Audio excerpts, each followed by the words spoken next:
ધીરુભાઈ સરવૈયાના એક કાર્યક્રમમાં એવું સાંભળેલું કે તમે ભેં વેચીને ટીવી લાવી શકો, પછી ટીવી વેચો ને તો ભેં પાછી ના આવે.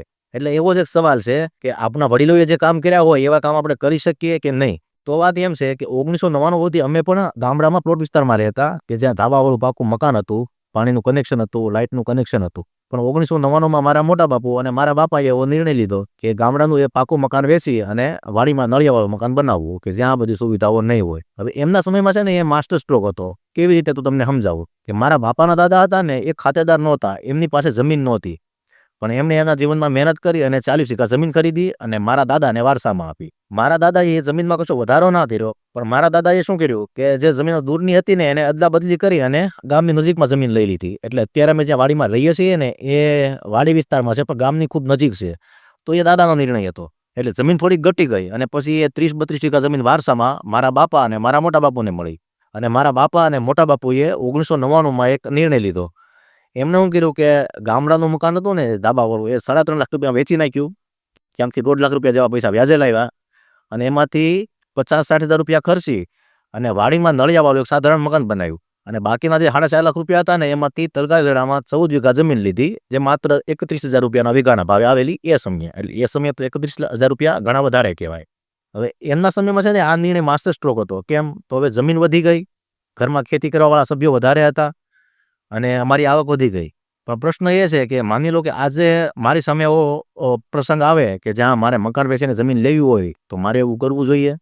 તો ના, બિલકુલ નહીં. જો હું એવું કરું ને તો હું મૂર્ખ સાબિત થાઉં. કેમ કે એ સમયે મોંઘવારી એટલી બધી નહોતી અને ખેત ઉત્પાદન પણ સારું આવતું અને ભાવ પણ સારા આવતા એ સમયના મોંઘવારીના અને ખેત ઉત્પાદનની સરખામણીમાં, કે તમે ખેતીની આવકમાંથી મકાન કરી શકતા. બાકી અત્યારે હાલત એવી છે કે જે ખેતીમાં ખર્ચા વધી ગયા છે, મજૂરીના ભાવ વધી ગયા છે, ખેતનું ઉત્પાદન ઘટી ગયું છે અને આમાં ભાવ આવતા નથી. એટલે ખેતીની આવકમાંથી મકાન કરવાની વાત તો દૂર રહી, પણ એ જમીન વેચીને પાછું મકાન કરવું ને એ પણ મુશ્કેલીવાળું કામ છે. એટલે અહીંયા ધીરુભાઈનો જોક્સ લાગુ પડે કે તમે ભેં વેચીને ટીવી લાવી શકો, પણ ટીવી વેચીને ભેં ના લાવી શકો. તો હવે આ જે વાર્તા છે ને એમનો સાર એવો છે કે આપણા વડીલોએ વર્ષો પહેલાં જે નિર્ણય લીધા હોય ને એને ઘણી વખત આપણે અત્યારે બેઠા ભોગવતા હોઈએ કે દાદાએ આમ નહોતું કરવું જોઈતું, કે દાદાએ આમ કરવું જોઈતું હતું. પણ ખરેખર એવું નથી હોતું. જે નિર્ણય જે સમયે લેવાયેલો હોય ને ત્યારે નિર્ણય લેનાર વ્યક્તિએ પૂરતો વિચાર કરીને દીધો હોય છે. એટલે ત્યારની કન્ડિશન અને ત્યારની મોરાલિટી પ્રમાણે એ તમ બરાબર હોય છે. આપણા સંજોગો માટે એ કદાચ ફિટ બેસે ના બેસે, પણ ત્યારે એ બેસ્ટ હોય છે. માની લો કે જે તે સમયે મારા બાપાના દાદાએ જમીન ના લીધી હોત, એને જમીન લીધી હોત તો પછી મારા દાદાએ જમીનની અદલા બદલી ના કરી હોત, એને અદલા બદલી ના કરી હોત અને પછી મારા બાપાએ પાકું મકાન વેચીને કાચું મકાન ડાઉનગ્રેડ ના કર્યું હોત, તો આજે અમારી કન્ડિશન છે એવી ના હોત. એ આના કરતાં ખરાબ જ હોત, આની કરતાં સારી ના હોત. એટલે જ્યારે નિર્ણય લીધા હોય ને ત્યારે એને ખરેખર સ્ટ્રોંગ વિલ પાવરથી લીધા હોય કે ધાબાવાળું મકાન જતું કરી અને નળિયાવાળામાં જવું. એટલે મને એવું લાગે છે કે હવે અમારી પછીની પેઢી એટલા બધા મજબૂત નિર્ણયો નહીં લઈ શકે.